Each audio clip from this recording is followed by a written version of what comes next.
Primero que todo, muchas gracias a Vivenciar por la invitación y por crear estos espacios en la ciudad que los necesitamos. Muchas gracias. Qué bueno reunirnos a conversar, a escucharnos, a compartir puntos de vista.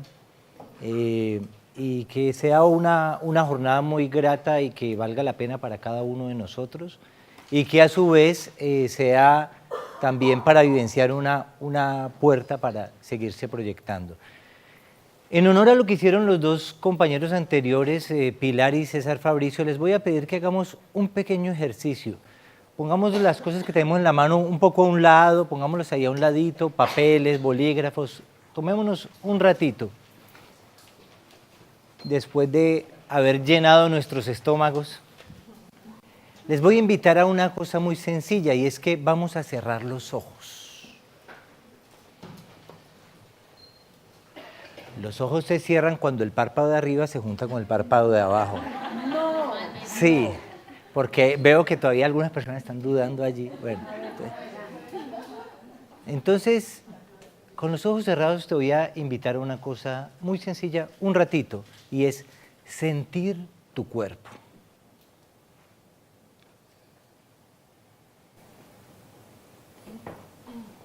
Vas a tomar un instante para sentir tu cuerpo.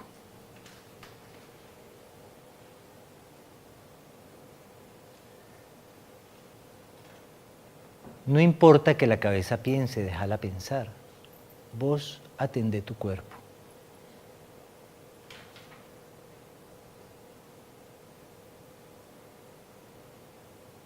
Y en ese atender tu cuerpo seguramente podrás notar las pulsaciones de tu corazón.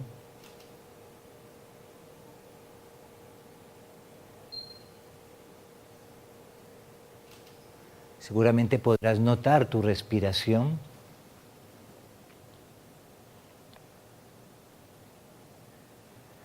Seguramente podrás notar el contacto de tu cuerpo con la silla donde estás sentada, sentado.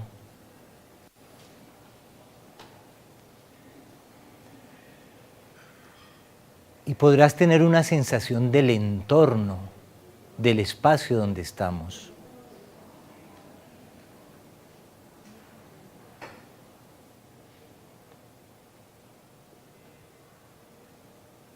Es solo un ratito para tener un poco de conciencia del cuerpo.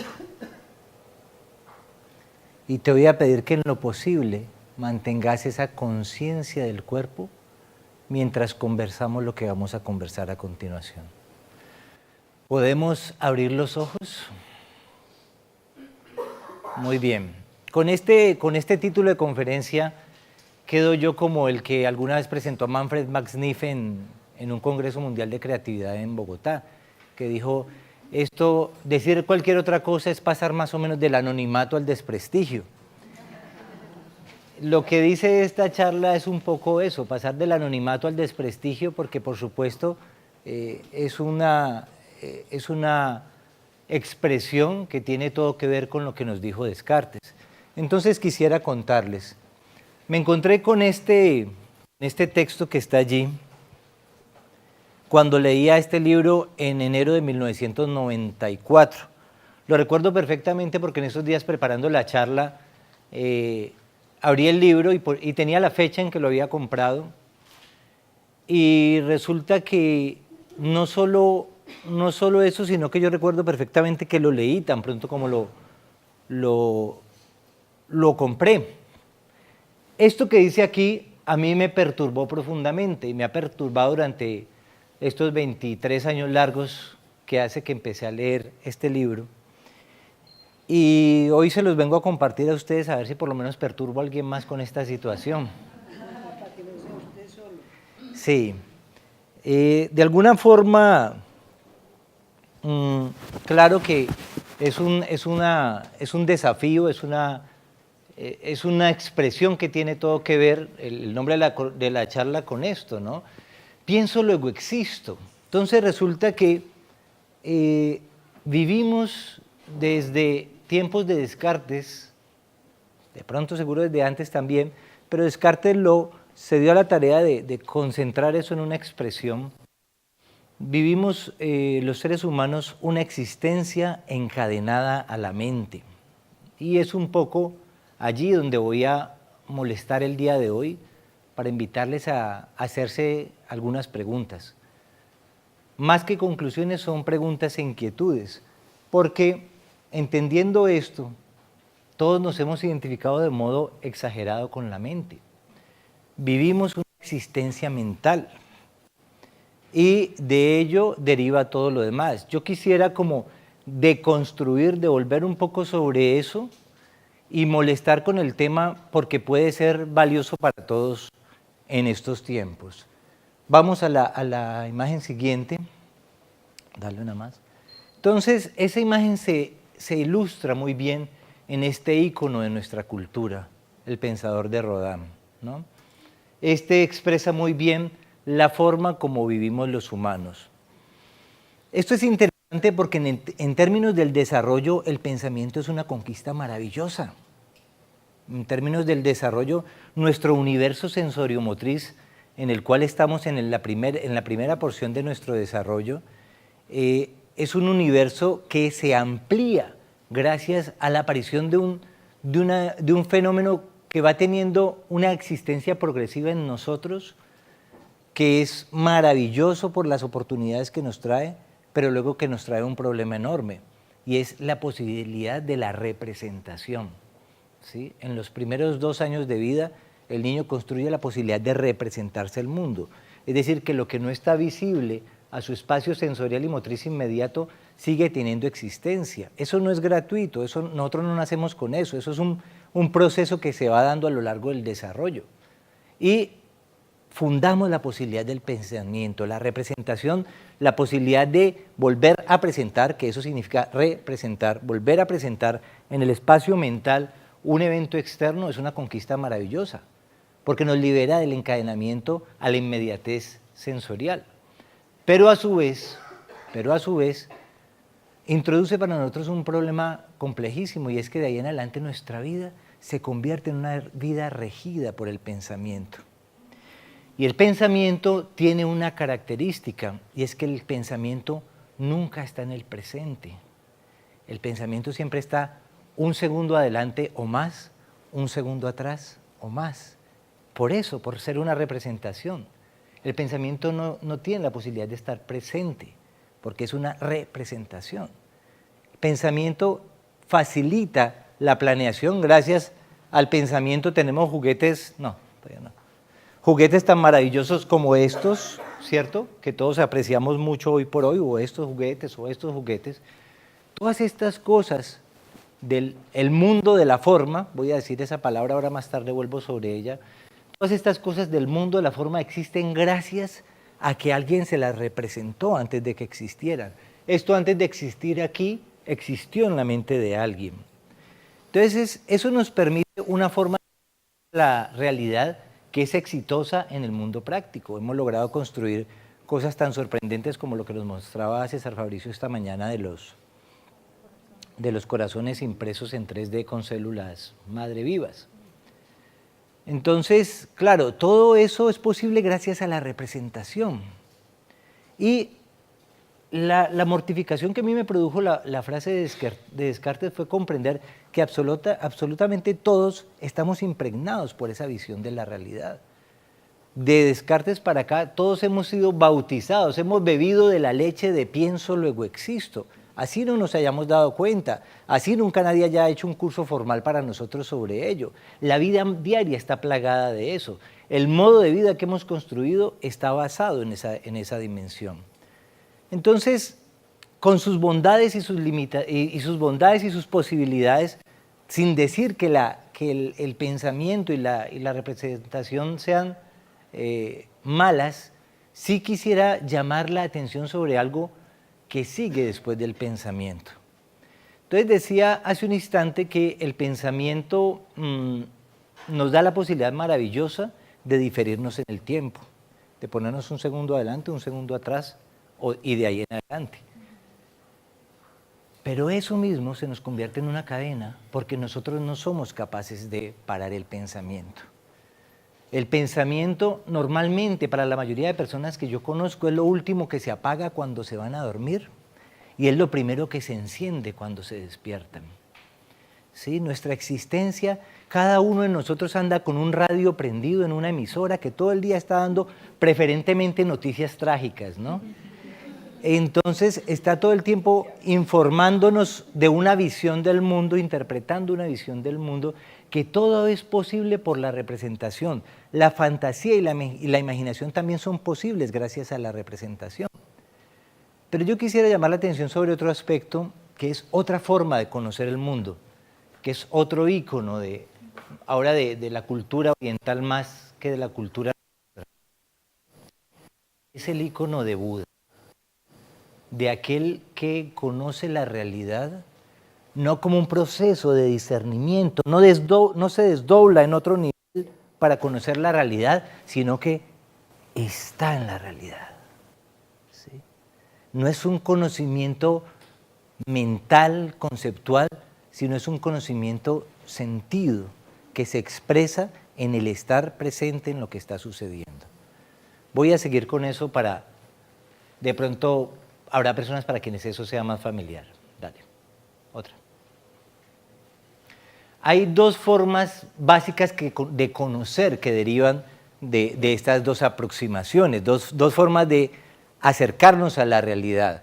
La forma que llamamos conocimiento representacional y la que llamamos conocimiento directo. Es muy difícil hablar esto. Yo una vez hice una charla sobre esto en la biblioteca departamental hace unos años con la Facultad de Filosofía de la Universidad del Valle.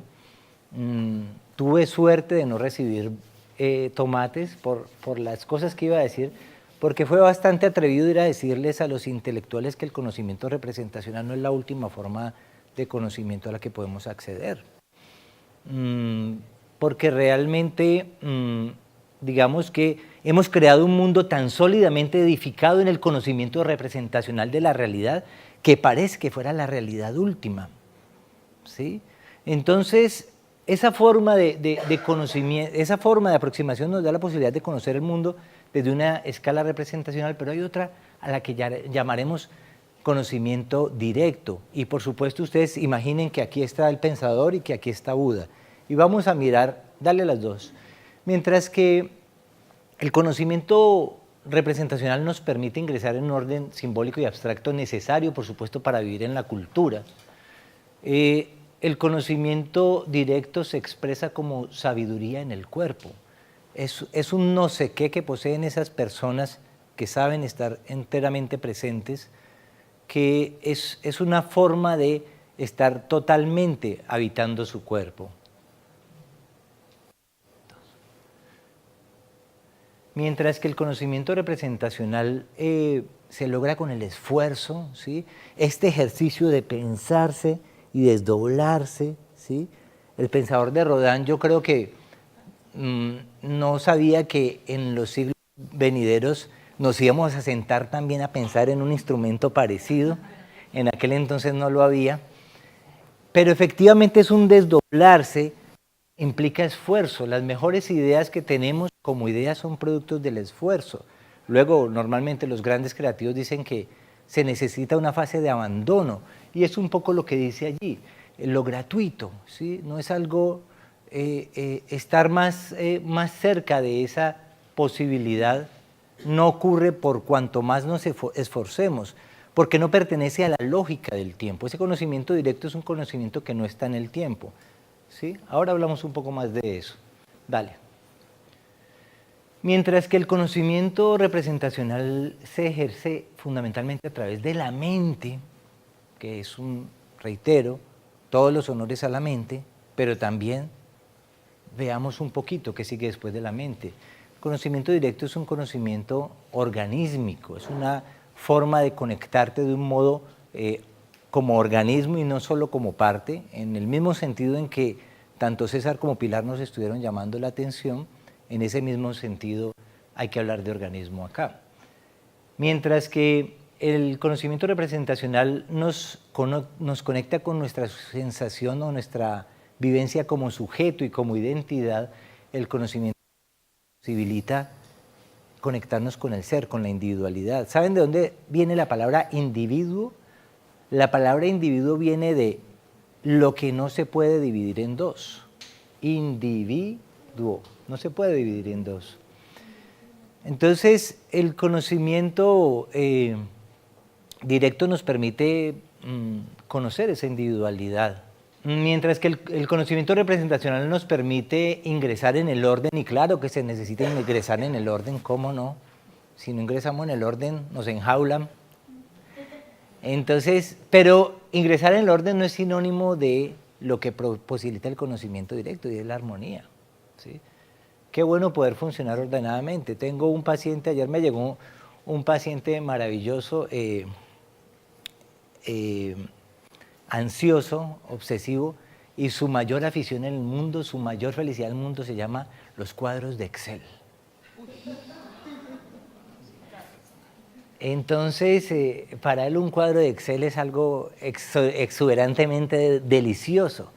Claro, porque le permite ingresar en el mundo del orden, y porque cuando tenemos ciertas situaciones, ese resistir el orden o ese afán de ingresar en el orden hacen parte de todas las situaciones dramáticas con que las personas llegan a consulta. Entonces, el conocimiento directo es una forma de conectarnos con la armonía, nos propicia ese sabor de la armonía. Mientras que el conocimiento representacional es transferible, el conocimiento directo es íntimo e intransferible. Yo aquí estoy transmitiendo información sobre algo que, digamos, a lo que no se puede acceder de un modo, mental, pero lo que puedo hacer y lo que procuro hacer en esta charla, más que explicar, es indicar cosas, porque lo que sigue después es un poquito difícil de decir. El conocimiento directo es íntimo e intransferible, y esa forma de conocimiento representacional pues nos da información sobre el contexto social y la cultura, y el conocimiento directo nos da información sobre la vida y sobre el universo. Y como aquí hay varios amigos conocidos, compañeros de combate de vida, sé que muchos también practican meditación y hacen este tipo de ejercicios. Todos seguramente habremos sentido alguna experiencia de interiorización, por un instante, ese sabor de sentirse uno vivo, palpitante con el universo. Entonces, hasta aquí vamos en esto. César dijo que esta mañana él iba a poner sobre la mesa la gravedad de las cosas. Yo voy a acabar de introducir la gravedad. La gravedad es que somos prisioneros de un universo compartido mentalmente, al que tomamos como realidad última cuando es una manifestación, una forma que toma la realidad y no la realidad misma. Hasta ahí vamos. De ahí se desprende, yo estaba planteando hace un instante que este conocimiento directo tiene que ver con una forma de estar en el mundo que no tiene que ver con el tiempo. Si la mente nos permite esa posibilidad de ir hacia adelante y hacia atrás, la mente nos introduce en el tiempo. Resulta que en el continuum de la mente no es el continuum entre pasado, presente y futuro. La mente es el continuum entre pasado y futuro. La mente nunca pasa por el presente. Cuando está el presente, la mente no está. La mente se hace a un lado, la mente se silencia. Y eso es a lo que llamamos, y seguramente todos estaremos familiarizados con esta expresión de aquí a ahora. Pero déjenme molestar diciéndoles una cosa. Aquí ahora no es muchas de las cosas que nos han comunicado y que nos comunican hoy por hoy. Sobre esto quiero hablar un poco, y creo que esto lo digo muy a propósito. Quisiera diferenciar mucho estas cosas de muchos carretos de superación personal que circulan en el mundo, ¿sí? Y digamos que lo primero que no es aquí ahora es inmediatez sensorial. pilas con eso, ¿no? Porque las amigas le dicen a la amiga, disfrute, mija, aquí y ahora. Inmediatez sensorial. Esa es la primera interpretación simplista que hemos dado del aquí y ahora. Esa es la occidentalización que hemos hecho del aquí y ahora. Lo hacemos porque estamos divididos, porque estamos dualistas. Tampoco aquí y ahora es la intensidad emotiva. Yo aquí y ahora siento que lo quiero matar. Y como el aquí y ahora me está diciendo eso, yo lo mato.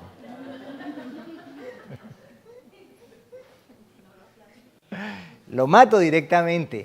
Entonces, ¿por qué lo mato? No, porque el aquí y ahora fue clarísimo. Mi aquí y ahora era ese, matarlo. ¿Sí? Entonces, aquí y ahora tampoco es intensidad emocional. Y lo tercero, que me parece importantísimo también llamar la atención de ahora, aquí y ahora no es contención de la mente. En este intento de apropiar metodologías, que a veces hacemos apropiar metodologías sin apropiar fundamentos, creemos que el llamado a que la mente no esté presente equivale a contener a la mente. Controle la mente y verá que ahí sí puede meditar. Y hay esa historia muy famosa de un maestro, un discípulo que va a visitarlo y le dice que qué necesita hacer para despertar. Y el maestro le dice, es muy sencillo, de hoy hasta mañana no penses en un solo instante en los monos plateados que viven en la montaña de allá arriba. El discípulo miró, le dijo, ¿eso? Y le dijo, sí, es eso es todo lo que tenés que hacer. El hombre se fue feliz y se fue pensando, es tan loco mi maestro, ¿por qué me habrá dicho eso? Los monos plateados. Bueno, se fue, después al rato se acordó y dijo, ve, ¿verdad? Los monos plateados. Los monos que viven allá en la montaña. Y siguió todo el día en ese pensamiento y le dio, por supuesto. ¿Sí? Pasó lo que el maestro le dijo que no tuviera que pasar. La opción a eso no es monos plateados. Fuera, pensamiento de monos plateados. La mente, aquello que te está diciendo fuera, pensamiento de monos plateados, es la misma mente que se hace a otro lado y toma conducción de la situación y ahora te dice, ya no estás pensando, nota cómo no estás pensando. ¿Me estás escuchando? ¿No estás pensando? Es que es una maravilla no pensar. Toda una cadena de pensamientos que se enlaza de modo interminable. Entonces, decía ahorita César que no estabas, que yo quería agregar algo a notar la gravedad de la situación. Y es que somos prisioneros de la mente. Nuestra identidad personal está fundada básicamente en los contenidos de la mente. Allí vivimos todos nuestros desafíos más fundamentales. Yo todavía, a pesar de escuchar estas historias, me sigo tomando la vida de Juan Diego Duque muy a pecho, ¿sí? A pesar de toda esta información, no es fácil, pero es importante llamar la atención sobre eso. ¿Qué es aquí ahora? Bueno, lo más cercano que les puedo decir sobre aquí ahora es esto. Esto es lo más cercano que les puedo decir. No es inmediatez sensorial, no es intensidad afectiva, no es contención de la mente. Es como alguna vez hace muchos años un hermano mío me contó la definición de la nada. Me dijo, la nada es como un chorizo sin carne por fuera y sin pellejo por dentro. ¿Sí? Entonces, el aquí y ahora es como ese espacio vacío, infinito. De manera más precisa, ese campo infinito donde todo sucede, podríamos usar esas palabrejas, ese campo infinito donde todo sucede. Es el tenor donde se desdoblan los acontecimientos, no es los contenidos, ese es el terreno donde suceden esos contenidos. Y entonces de esto se deriva esto que de pronto es en lo que más quiero molestar.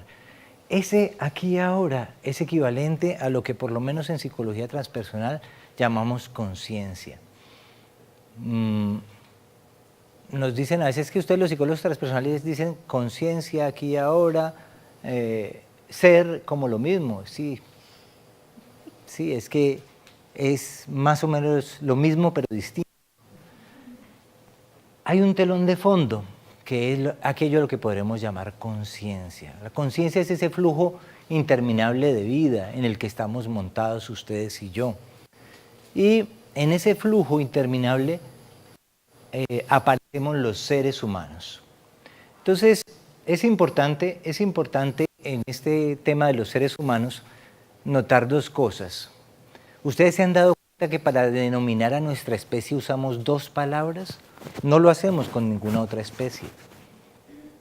Decimos los elefantes, decimos los leones, pero para referirnos a los humanos solemos decir seres humanos. Entonces, esto es interesante porque hasta ahora lo que hemos conocido fundamentalmente es nuestro lado humano y tenemos buenos desarrollos sin duda en nuestro aspecto humano, como lo que César nos mostró hace rato, esas cosas impresas en 3D. Pero ¿qué tenemos que decir sobre nuestro ser? Bueno, vamos a hablar primero sobre el humano. El humano vive en un continuum cuerpo-mente. Entonces aquí conecto con todo lo que ellos dos han expresado anteriormente. Cuerpo, llamo la atención sobre el cuerpo. Para esta vida tan encadenada a la mente, quiero nuevamente llamar la atención sobre el cuerpo. Ahora cuando te pedí cerrar los ojos y sentir tu cuerpo, te propuse que estuvieras sintiendo el cuerpo mientras duraba esta conversación. ¿Has estado presente en tu cuerpo? ¿O has estado solamente en tu mente, escuchando y razonando? ¿O simultáneamente has estado sintiendo la palpitación de tu sangre? ¿Has estado sintiendo tu cuerpo? Entonces, cada uno de nosotros toma forma, digámoslo así, en una unidad cuerpo-mente. Esa conciencia toma forma en una unidad cuerpo-mente que es cada uno de nosotros. Y el cuerpo, esa ser nos posibilita una cosa que es eso, la atención subjetiva imparcial. Es decir, tenemos la posibilidad de percatarnos de todo lo que nos está sucediendo.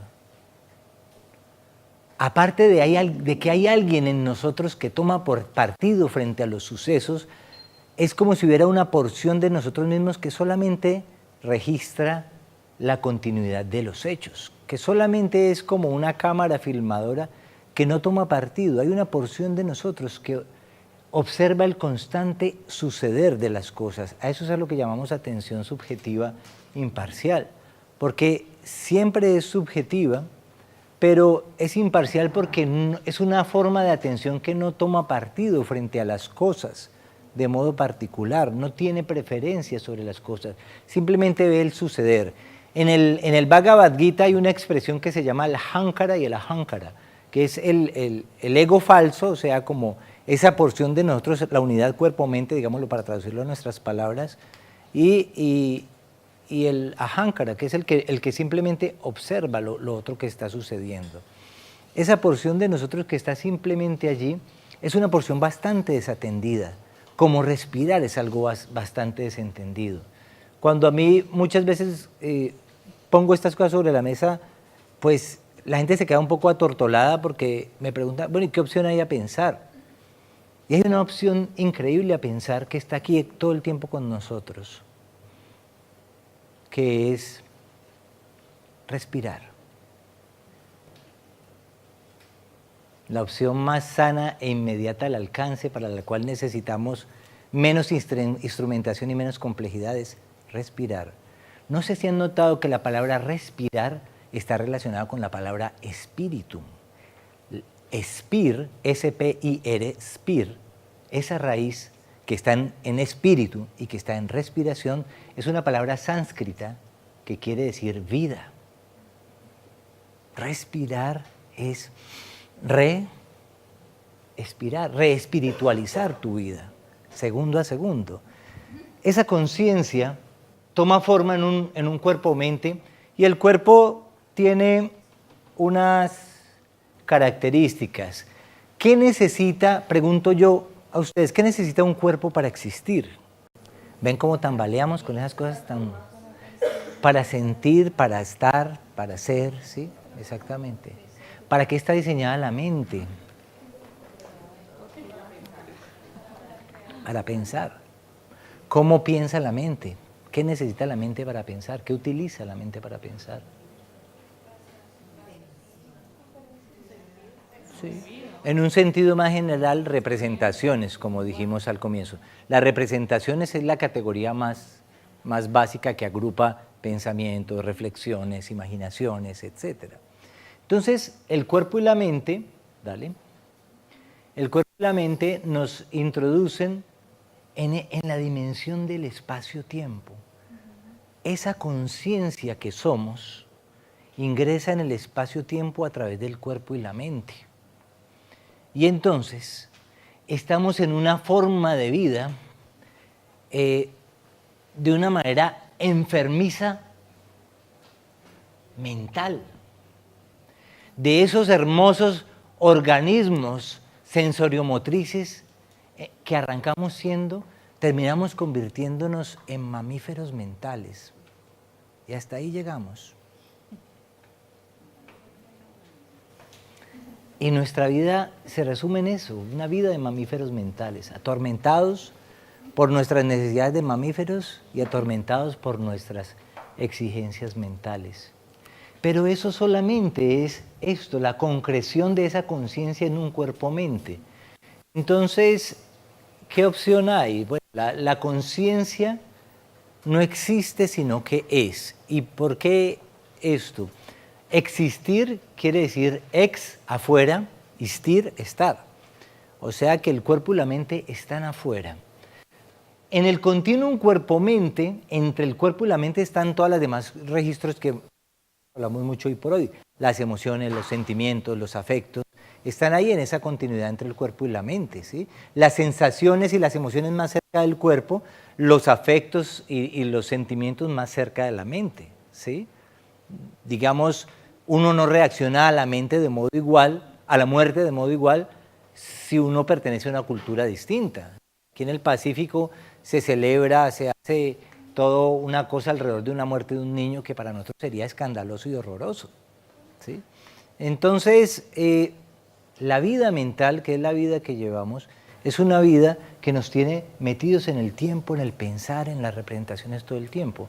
La conciencia no existe, es, y hecha para percatarnos, y eso sucede a través de la atención. Claro, estamos acostumbrados a concebir la atención como un proceso mental. Y en alguna medida, para que la atención esté, se requiere la mente. Pero en alguna medida, para que la atención sea plena, se requiere abandonar la mente. Abandonar la mente. O sea, cuando estamos tan embebidos en algo, hay un vacío, hay una brecha de no pensamiento que muchas veces no nos damos cuenta. Esa brecha de no pensamiento normalmente es el momento más creativo, cuando estamos diseñando un proyecto, cuando estamos generando algo nuevo. Esa brecha de no pensamiento es el momento más creativo. Entonces, la perturbación que traigo para este rato básicamente es este llamado sobre una vida exageradamente enfocada en la mente y una vida necesitada de volver al cuerpo. Pero volver al cuerpo haciendo las salvedades que nos hicieron previamente nuestros compañeros anteriores, o sea, ojo con el cuerpo como mercancía, ojo con el cuerpo como disecación fragmentada de partes, ojo con el cuerpo que no está concebido como un organismo biodinámico, ¿sí? Entonces, el llamado con el que quería molestarles el día de hoy era este. Estamos confinados, estamos viviendo una vida confinada a la mente, como decía el texto de Descartes, y en ese confinamiento de la vida a la mente, de la vida que llevamos a la mente, nos estamos perdiendo la vida en mayúscula de la que César nos habló al comienzo. Y por último, con lo que más quisiera molestar, es con esta frase: el cuerpo no es un taxi de la mente. ¿sí? Perdonen que le moleste la vida, pero el cuerpo no es un taxi de la mente. ¿Cada cuánto nos acordamos que tenemos muela? Cuando duelen. De resto nadie se acuerda de que tiene muelas. Pasamos la vida atolondradamente embebidos en nuestros pensamientos sin darnos cuenta que la vida está sucediendo aquí y ahora, de modo permanente. Y que, como decía John Lennon, vida es lo que te sucede mientras estás ocupado haciendo otros planes. ¿Sí? Vida es eso que te sucede mientras estás ocupado haciendo otros planes. Mientras estás metido en la cabeza, mientras estás viviendo tu cuerpo simplemente como un taxi de la mente. En consulta, me imagino que todos los compañeros aquí que hacen consulta les pasará. A veces la gente llega muy estropeada, bastante estropeada. Y esas personas a veces que llegan bastante estropeadas quieren al cabo de un par de semanas ya me estoy como sintiendo mejor, ¿no? Y después tienen una recaída. Yo muchas veces utilizo esta expresión, yo les digo, un proceso como el que estás viviendo es comparable a la ruptura de un fémur. ¿Cuánto dura un proceso de fémur, Diego? ¿Cuánto dura 6 meses por ahí 6 meses en soldarse, ¿verdad? Experiencias psicológicas también tardan 6 meses, pueden tardar 6 meses o más en soldarse, en sanarse.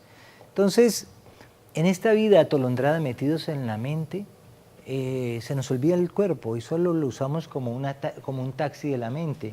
Y se nos olvida esto que Facundo Cabral, a quien siempre cito en casi todas mis charlas, quien tuve la oportunidad de conocer personalmente, decía esto que para mí fue también fundamental en mi vida. Porque solo quien se deja trascender por lo trascendental será trascendente. No es un asunto de cuánto mis pensamientos son elevados, no es asunto de cuánto me esfuerzo en llegar a la cumbre. Hay una porción de esto que no la hago yo, es una porción que necesito tener la posibilidad, la disposición, la capacidad de hacerme a un lado para que aquello suceda. Eso es lo que les quería compartir y muchas gracias por estar acá.